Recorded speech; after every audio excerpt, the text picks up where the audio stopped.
একটি কথাও নয় রে লুকাই। এই কাঁধে করে তোকে মানুষ করেছি, আর এই কাঁধে চল তুই লাথি মারতে পেরেছিস। আমার মতো হতভাগ্য ভাই যেন আরে কারো করে না হয়। আমি পাগল, কেন পাগল তুই জানিস? এই ভক্তার ভিতরে শুধু তোরই নাম। গান্ডা পর্যন্ত নিয়ে যাস। আমার প্রতিটা রক্তবিন্দু শুধু তোরই নাম জপে।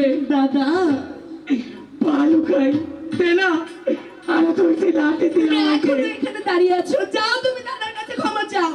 বাস লুকাই। দাদা, আমি বুঝতে পারিনি মানুষের স্বার্থের জন্য এত বেঈমান হতে পারে। যার মুখে সারা জীবন আমি আগলে রেখেছি, আজ তুই নতুন মানুষকে বয়ে অতীতের ভুলে গিয়েছিস। দাদা, এই তো আমার পাওনা। আমি তো বুঝতেই পারিনি আমি একজন রাস্তার কুড়িয়ে পাওয়া সন্তান। দাদা, আমি পাগল, আমি পাগল, তোর ভালোবাসার পাগল। দাদা, ওর হয়ে আমি আপনার কাছে ক্ষমা চাচ্ছি। মাগো, ওকে আর এভাবে বললো না। স্থান তো আমার বুকে মা। আমি জন্মদাতা মাকে দেখিনি, দেখেছি তোমাকে। মা সরস্বতীকে আমি তোমার মাঝে খুঁজে পেয়েছি। কিন্তু আজ একটি কথা বলতে চাই লুকাই, মনে রাখিস একটি কথা।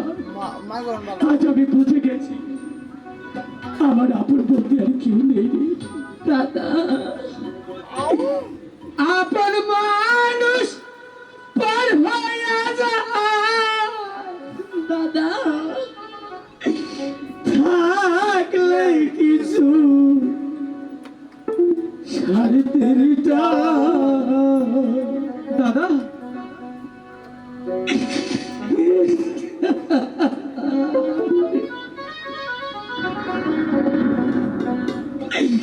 তুই বড় বেঈমান রে বন্ধু, তুই বড় বেঈমান, তুই বড় বেঈমান রে বন্ধু, তুই বড় বেঈমান।